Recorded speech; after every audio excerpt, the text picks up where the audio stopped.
Hey everybody, today I am going to be reviewing Raging Bull. This film came out in 1980. It was directed by Martin Scorsese. This film is perhaps one of the all-time great movies in Scorsese's prolific career, which is, full of all kinds of classics and such, but I think that this one has a particularly wrenching quality to it, behind the scenes even as well. I don't know if maybe wrenching, like gut-wrenching is necessarily the right word. It might be a little dramatic, but there is something achingly intimate about this particular portrait of a man. It is quite subtle. I was surprised at how subtle it was. I hadn't seen this movie in a few years. But yeah, it's very subtle in tone compared to a lot of Scorsese's other films that are quite famous.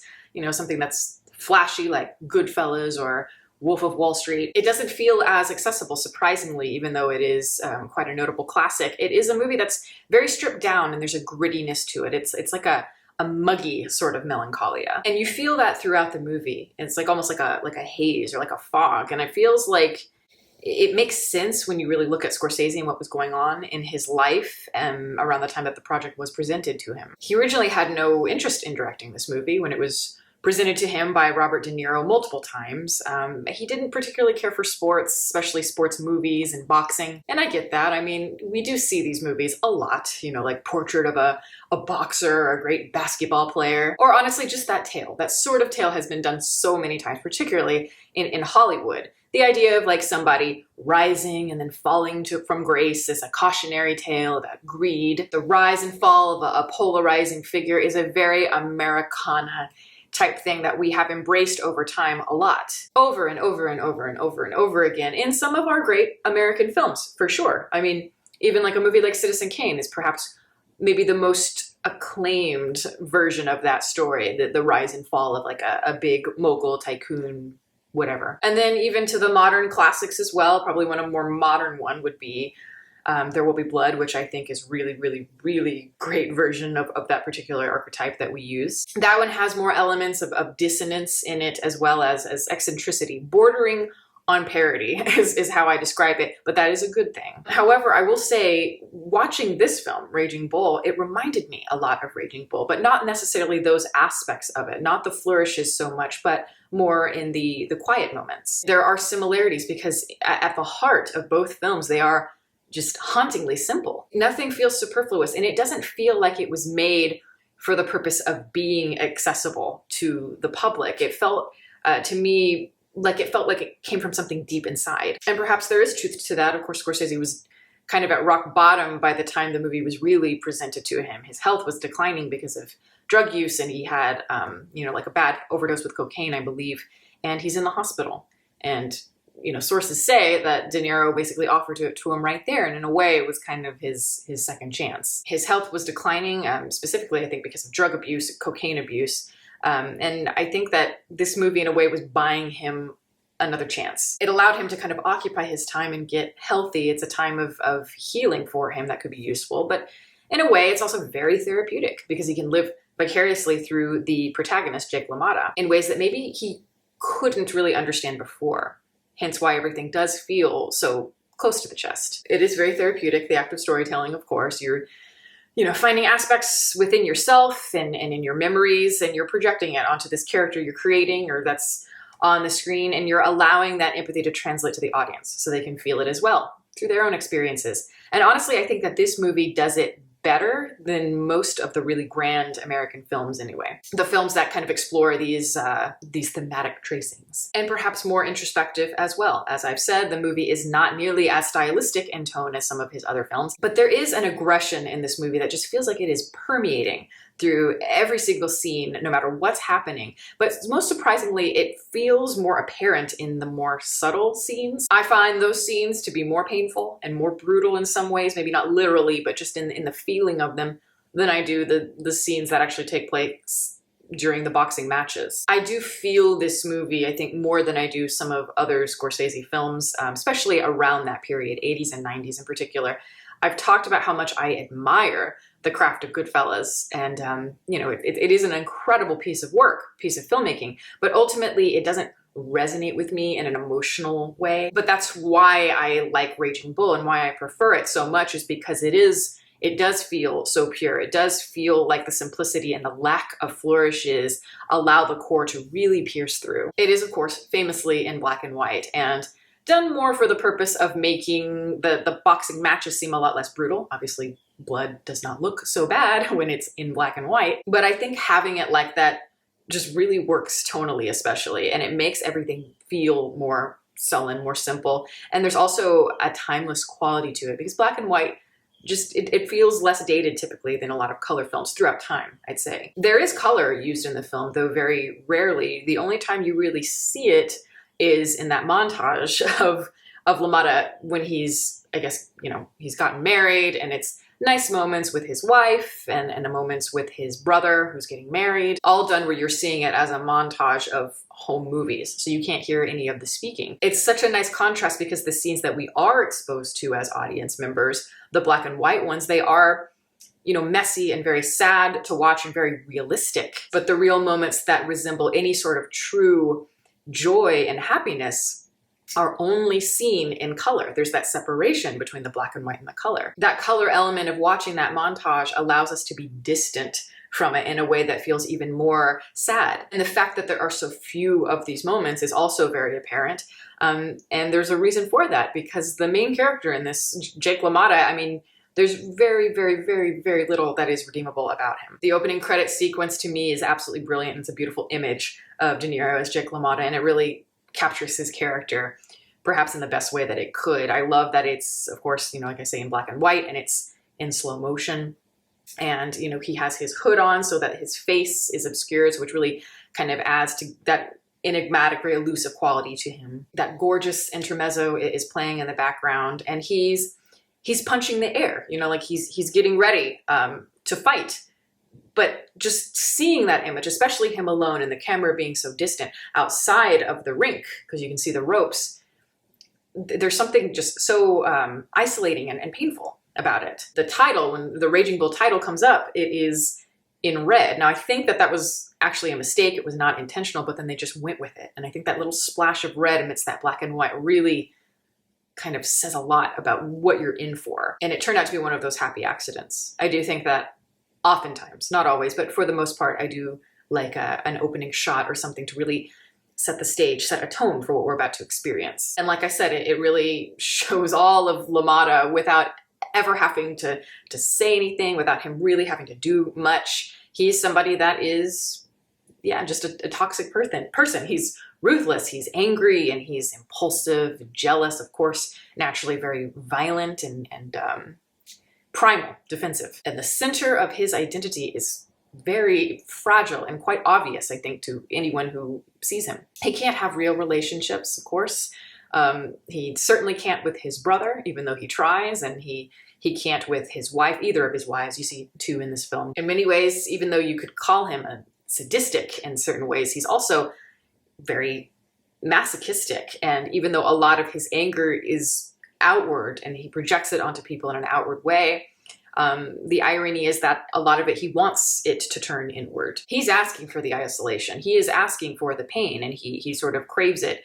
And that creates a sort of metaphorical barrier that he's slowly building for himself, brick by brick by brick. And that's really the movie, just steadily declining. And I think the fight sequences in this movie are, holy shit, amazing. So ahead of their time. And for me, I can't think of many other, at least boxing sequences, fight scenes, whatever, that match this type of quality. What makes them so special is, again, it's that strange dichotomy. It's what you feel when you're watching them. A lot of the rest of the movie has a more raw, simple quality to them. Hypnotic, certainly, but they are stripped down nonetheless, whereas these are completely opposite in tone. They feel very stylized and very, very specifically choreographed. More effective, I think, because often we're right in the middle of it. A lot of times, you know, you'll have a fight scene between two people, and it's often, you know, the camera's going to be distant, but this one gets right in there, sometimes between the fighters. Sometimes it could be like a point of view shot, it seems like, and then other times it can be very distant. Maybe the camera is more controlled and maybe behind the ropes instead of right in the action. The boxing, it is so brilliant because it's very ironic because it's the most literal aspect of Jake LaMotta at his most primal, at his most violent naturally as a human, and yet It's the scenes at home. It's the scenes with his family that, to me, they feel much worse. It's as if all of the literal boxing action that's happening isn't really real. It feels more surreal, almost like abstract, like an internal metaphor for LaMotta's psyche. Each fight represents kind of a different aspect of his character in terms of how it's progressing, and they are very quick fights. None of them look the same. Each one has something unique about it. I remember watching, I think, the making of the movie years ago, and them talking about how it was like, they wanted to look at it as if they're each different dance styles. Like, this fight is a tango, this one's a foxtrot, this one's a samba, this one's a waltz. And I love that. As the fights go on, they become more visceral because the walls are essentially closing in on this character. And that abrasiveness just mirrors what he's experiencing in his real life. That aggression, of course, losing everything because of that aggression, and just spiraling downhill. He's starting to get fat. He's filling these voids with food. The scene where he's getting punched by Sugar Ray over and over again, and he just takes it, he wants it, is a really, really great scene. He doesn't want to try and fight him. And it is a mesmerizing moment of silence and the use of slow motion photography as the roar of the crowds just slowly come back in as he starts getting the shit beat out of him. And that scene certainly mirrors the scene at the beginning of the movie when we're getting to know LaMotta and about his interactions with his family. And, it's in the scene where he is trying to get his brother, played by Joe Pesci, to beat him up. And he tries to get a rise out of him, so he will evoke that aggression, and slowly he does.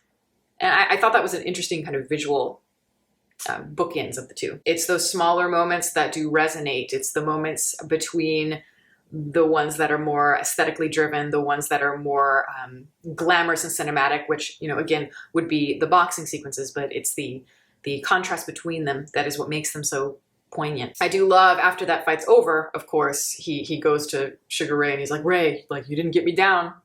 I didn't fall down. I didn't get knocked out or anything. And it's one of those things, like, that to me was so pathetic, because it's like, yeah, whatever makes you sleep at night sort of thing. But it's just the idea that no matter what, like, no matter how lost and empty and angry he can be and all the chaos that ensues because of him, as long as he's in control of it, as long as he's the one driving this engine of chaos, it's all okay. As long as he can still prove he's some sort of like man, some sort of like masculine dominant thing, that's all that matters. It only isolates him naturally, and a lot of these movies do show that progression anyway, but he loses his brother. His brother was very different from him, but he provided a sort of balance, and he certainly was the backbone for him, certainly. And then he loses his wife. It's interesting, though, because his wife, the way she's built and the way that she's photographed, in a lot of ways, she seems to be the more domineering one, at least physically, compared to LaMotta. And, part of that, she's a more voluptuous girl, has a more voluptuous figure. And yes, there are scenes of abuse where he's abusing her, but yet she never feels diminutive. In some ways, even though she's not, there's something about the way that she's framed and the way that she talks and everything that she seems more in control than he is. And that makes sense because for her arc is kind of the opposite of his, where she is slowly gaining her control back over time. He is losing control. The scenes where he's trying to apologize to me are quite pathetic. The couple that I'm thinking of, there's one where he's trying to apologize to his wife in a very immature, childish sort of way, where she's packing her bags because she's done after a big domestic abuse situation. And then there's a scene where he sees his brother years later and he tries to make peace with him and say he's sorry. Reminds me a lot of the scene in Taxi Driver where the Travis Bickle character is trying to say he's sorry to Betsy over the phone, and the camera just kind of moves away from him. And it's almost like, as Scorsese said, he moves the camera away because it's too painful to watch him go through this, trying to apologize. It's a sad thing to see. And this too, there's a kind of a distant quality to it. You're looking in on somebody having a very pathetic confession that they don't deserve. The scene where he apologizes to Pesci reminds me of the scene in There Will Be Blood where HW is reunited with the father. Now, they could have had that right up in their faces, right up in the intimate moment, but no, the camera is far away and you see the pipe in the foreground, almost symbolically, because that seems to be more important to him than the son. And here, when he's apologizing to the brother and the brother's ignoring him, it's just kind of this distant dolly shot that's very controlled and following them as they walk down the street. Something you almost don't want to watch because it feels shameful. The emotion just bleeds out of these characters and really just bleeds out of every frame of the movie, whether there's a cause for it or not. I mean, to me, strangely, there can be just a scene where he's sitting there eating and watching TV all alone. And to me, that is almost equally as sad as a scene where he's arrested and he's in shadow and he's violently punching a wall yelling, why, why? A lot of that, I think, has to do with De Niro's complete commitment to the character, and just every little mannerism, every little decision, every little like idiosyncrasy is there, as if he's been the character forever. It is one of the great performances, truly. He has a great supporting cast surrounding him too, like Pesci and Moriarty, that bring the color out in this story. Another huge part of it is Scorsese's singular vision of it, and how he is a master of just knowing exactly what to do, it seems. He knows exactly where to place the camera. It never feels remotely forced in this film. And the screenplay itself, quite honestly, I think deserves more credit than it actually gets, because it is very natural. It's very extemporaneous.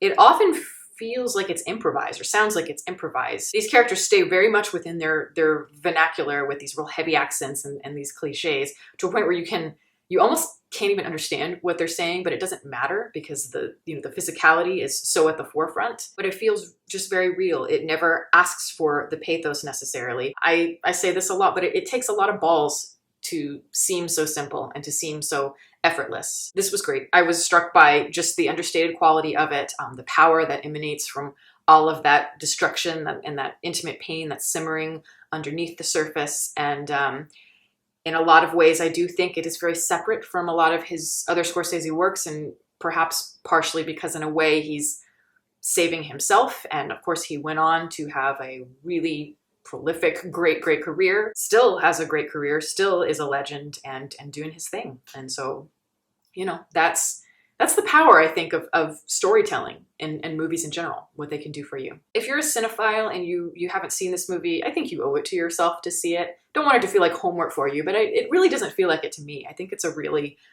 good film and something that you can appreciate. So that is my review. Thank you all for watching. All my social media information is below.